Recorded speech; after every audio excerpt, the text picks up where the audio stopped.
Okay, welcome back to my very humble garage gym. And what I want to do is kind of give you an understanding of how practical Kung Fu will be bridging kind of this gap between traditional martial arts training and combatives training as far as self-defense goes. So in a traditional martial arts setting, you're taught a whole bunch of different blocks to deal with various strikes that are coming in. So if I've got rounded techniques coming in towards my head, I'm going to throw upper level blocks kind of like this.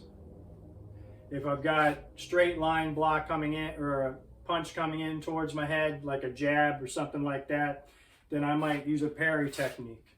Or I might use a backhand parry technique. And the idea is to get myself in a position to strike back. The problem is that all of these involve somewhat complex motor skills, so your timing is going to be difficult as far as actually blocking those shots coming in. The idea is that action is always faster than reaction. So in a combatives training environment, what we teach is that because reaction does not beat action, and it's unlikely that you're gonna know what punch that is going to be thrown, first of all, and by what hand, what block you're going to be able to throw up to block that punch. So there's a whole process that has to go on. Now, one thing that can beat action is what is known as the flinch response, and that was a concept originally, I believe, brought to the fore by Tony Blauer. So I highly encourage looking at his work as well.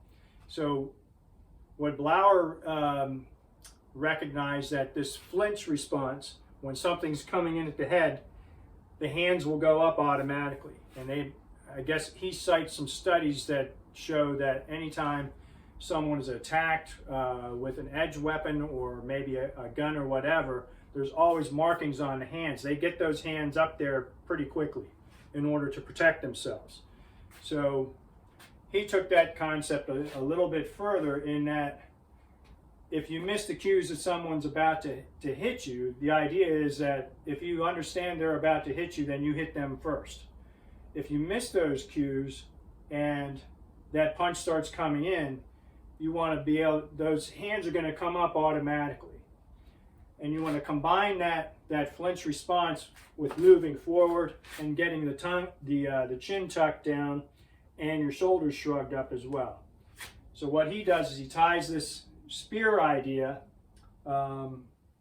with the flinch response, with moving forward and getting this kind of right forearm into the neck of the assailant.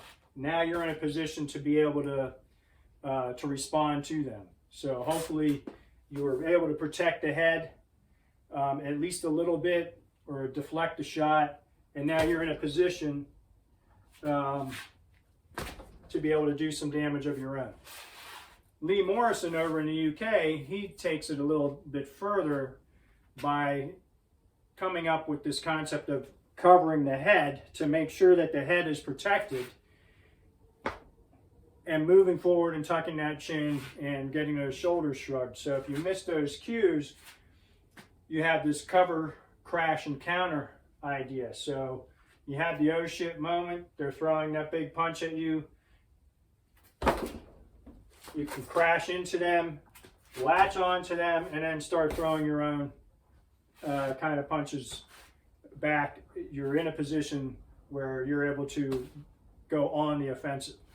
So those are a couple ideas that we're going to be diving into in a little bit more detail down the road, kind of tying all this stuff between traditional martial arts and combatives, and then we're going to teach you how to get in some kick-ass shape as well. So thanks for stopping by. I hope you check out practical-kungfu.com. The link is below this video.